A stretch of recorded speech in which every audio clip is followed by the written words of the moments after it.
Bonjour Rachid Temal. Bonjour. Vous êtes sénateur PS du Val d'Oise, vous êtes un des dirigeants du Parti socialiste, vous l'avez même dirigé de façon provisoire entre le départ de l'un, l'arrivée de l'autre. Vous êtes secrétaire national de ce parti. Yannick Jadot vient de rejeter cette nuit les propositions de Ségolène Royal de constituer une liste commune entre les Verts et Ségolène Royal, peut-être qui cherchait à unir la gauche. Beaucoup au PS avaient espéré que ce soit une solution pour la liste des européennes. Ratée ? À ce stade, raté. Mais encore une fois, la question est non pas cette discussion avec Jadot, mais aussi ce qu'on veut porter. Au Parlement européen, le 26 mai prochain, les Français auront à voter et on aura besoin de parlementaires de gauche français pour porter une autre Europe.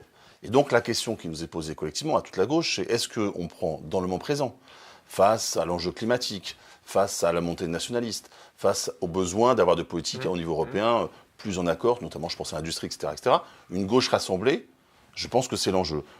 Elle doit se rassembler sur des valeurs et des projets. Et je pense que nous pouvons porter devant les Français 5-6 grands enjeux communs à la gauche, et c'est l'enjeu que porte le Parti socialiste avec l'ensemble des forces politiques qui mais en l'occurrence, je comprends votre discours, en l'occurrence, cette tentative-là qui était une tentative portée par Ségolène Royal d'un côté, et puis se mettre dans la roue, ou à côté, ou juste devant Yannick Jadot, le patron des Verts, ben c'est raté. En tout cas, Jadot a fermé la porte. Maintenant, il faut que les socialistes... Vous allez essayer avec une autre tête de liste, une autre figure, je veux dire, quelqu'un qui, à la place de Ségolène Royal, pourrait porter les valeurs du PS dans une alliance de la gauche, c'est ça que vous cherchez ? Moi, je pense que maintenant, le Parti socialiste doit entrer en campagne. Donc nous avons adopté un texte, nous pouvons maintenant mettre en avant un certain nombre de propositions, nous en avons, et donc maintenant il faut que dès la mi-janvier, nous rentrons en campagne parce que l'élection a lieu le 26 mai, et partout en France, les socialistes doivent maintenant se déployer, c'est même déjà proposer tard, des choses. Non ? Moi, j'avais proposé plutôt l'arrêter maintenant que nous en sommes là. Moi, je suis dans un collectif et nous devons avancer. Vous faites partie d'une poignée de parlementaires que Ségolène Royal avait réunis il y a quelques jours, justement, pour probablement tester cette hypothèse d'un regroupement de la gauche, des listes de gauche. Est-ce que vous pensez aujourd'hui que Ségolène Royal peut seule, ou est-ce qu'elle devrait seule essayer d'emmener une liste de gauche, peut-être sur les Verts, et puis voir si les gens se rassemblent autour d'elle ? Je suis allé à son invitation pour échanger, pour débattre. J'ai fait part de mes options, mes opinions. Et maintenant, il faut effectivement se lancer en campagne. Donc si Ségolène Royal souhaite être à la tête d'une liste avec le Parti socialiste, discutons et mettons cela en place rapidement. Vous la suivrez ? Moi, je suivrai si... Certains, certains au PS disent c'est elle qu'il nous faut. Je pense à Luc Carvounas, je pense à des gens comme ça. Et, oui, il faut qu'on se rassemble derrière Ségolène Royal. Est-ce que vous en êtes ? Ségolène Royal peut être une bonne tête de liste, mais il faut aussi que derrière cela, sur les propositions, nous regardions et nous partagions le débat.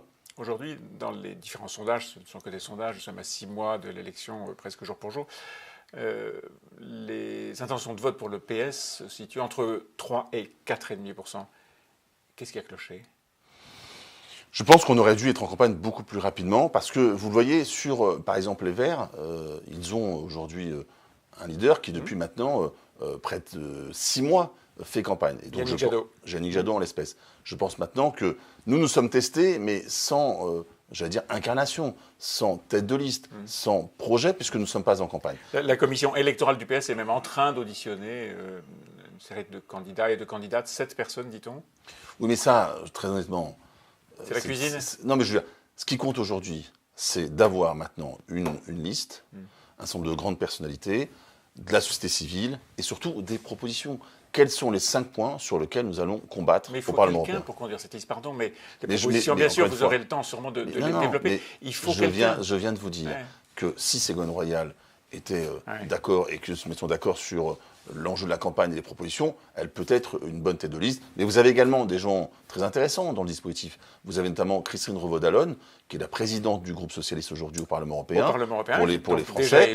Déjà élu. Qui connaît la mécanique. Qui connaît la mécanique et qui peut apporter également beaucoup dans cette liste-là. Ouais, on a comme ça des personnalités de talent et maintenant il faut les mettre en piste et avancer. Quand je disais qu'est-ce qui a cloché, j'aurais peut-être dû dire qui est-ce qui a cloché. Est-ce qu'il y a un problème avec l'incarnation du PS et la manière de diriger le parti ? Je veux dire, est-ce qu'il y a un problème, Olivier Faure ? Moi, je ne suis pas dans ce type de registre-là. Olivier Faure fait son travail de premier secrétaire. Moi, je l'ai fait avant lui. Il essaye de reconstruire le Parti socialiste. Voilà, c'est ça l'enjeu. Mais les groupes parlementaires sont là. C'est ça l'enjeu. Et est-ce que ça se passe bien ? Est-ce qu'aujourd'hui, à date, là on est à la fin de l'année 2018, vous diriez, bon, l'année 2018 a été une année très difficile, enfin vous choisiriez les termes que vous voulez, mais on a avancé? On a avancé. Moi, d'abord, on a fait un congrès, je l'ai porté, puisque j'étais bien sûr. premier secrétaire par intérim à ce moment-là. Et depuis, il y a eu un certain nombre de travaux, je pense à l'Europe, etc. Et puis, je crois que les groupes parlementaires, dans cette fin d'année, je pense à mes collègues au Sénat et à l'Assemblée, on a apporté beaucoup de choses. Le projet de loi sur le pouvoir d'achat, le projet de loi sur le rétablissement de l'ISF que nous portons en ce moment. Ouais, les socialistes ont une parole forte au Parlement et c'est important. Précisément, le Parlement, le Sénat, on est le 21 décembre, les parlementaires siègent encore. Le Sénat, en tout cas, doit voter cet après-midi le dispositif proposé par Emmanuel Macron pour essayer de résoudre la crise des Gilets jaunes, défiscalisation des heures supplémentaires, un certain nombre de dispositions de ce genre. Est-ce que vous voterez? Alors on se réunit cet après-midi et les socialistes, nous aurons d'abord des amendements. Parce que nous considérons que s'il y a des choses positives dans ce texte-là, il y a encore un gap entre toute la baisse du pouvoir d'achat subie par nos concitoyens depuis 18 mois, je pense aux retraités et à d'autres personnes, même aux fonctionnaires, etc., que nous ne retrouvons pas là. Parce que concrètement... Mais est-ce que ce que Emmanuel Macron et le gouvernement proposent est bon à prendre? Est-ce que vous le prenez? C'est ce que je viens de dire. Il est bon à prendre, mais il en manque beaucoup. Et donc nous aurons des amendements, et vraisemblablement, nous regarderons le débat, mais nous nous orientons plutôt vers une abstention. Pour ne pas empêcher des avancées, mais pour marquer qu'il en manque d'autres. Par exemple, les retraités, ils ont 2 fois la baisse du pouvoir d'achat, d'une part par la CSG.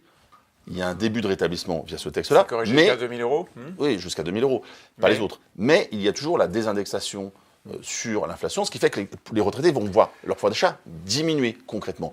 Là, ce n'est pas rétabli. Donc nous proposons de rétablir cela également. Le PS a relancé la bataille sur l'ISF dans des conditions plus ou moins précises, proposition de loi, ou même idée de référendum. C'est vraiment ça le combat du futur? Le combat du futur, c'est faire en sorte que quand il y a des difficultés, tout le monde prenne sa part. Et aujourd'hui, force est de constater que les 1% des Français les plus riches ne participent pas à l'effort collectif. Donc ce que nous disons, nous, c'est que tout le monde doit participer, contribuer. Il y a aujourd'hui tous les Français, il y a les entreprises, il y a le budget de l'État, mais certains ne sont pas là. Donc on dit qu'il faut que tout le monde y participe. Donc rétablir un impôt sur la fortune et donc répondre au ras-le-bol fiscal par la création ou le retour d'un impôt. Nous ne parlons pas des mêmes personnes, si je peux me permettre. C'est les mêmes, pardon. Non, si je peux me permettre. Leur ras-le-bol fiscal, je vais argumenter. Leur ras-le-bol fiscal, eux, ces gens-là, ils l'ont exprimé avec leurs pieds. Certains sont partis. Mais sauf que ce qu'on nous a vendu du ruissellement ne fonctionne pas. Dans l'ancien dispositif de l'ISF, quand vous investissiez dans des PME, c'était déductible. Aujourd'hui, il n'y a plus cet investissement vers les PME. Vous voyez, c'est un manque. Et sur l'ISF, très honnêtement, l'ISF, c'est près de 5 milliards d'euros chaque année qui est en moins dans le budget d'État. Sur les APL, c'est 1,8 milliard d'euros en moins pour les Français concernés. Je ne vais pas argumenter, mais vous savez qu'il y a l'impôt sur l'immobilier qui représente à peu près la moitié de ce que rapportait l'ISF. Mais je comprends votre argument. Un vœu pour 2019? D'abord, je pense qu'il faut que notre pays sorte de la crise. C'est quand même, nous sommes dans une crise inouïe. C'est-à-dire que jamais après 18 mois, il y a eu un mouvement de cette nature-là et qui montre l'échec de ce gouvernement-là. Donc moi, j'appelle ce gouvernement-là aujourd'hui à la raison d'entendre les Français et de changer de politique économique, sociale et fiscale. Un vœu pour le PS? Pour le PS, que cette année 2019 soit une nouvelle année, on va dire, où on va changer de braquet, pour prendre du cyclisme, on va changer de braquet dans notre reconstruction et surtout notre rapport aux Français. Merci Rachid Temal, passez de bonnes fêtes de fin d'année. Merci vous aussi.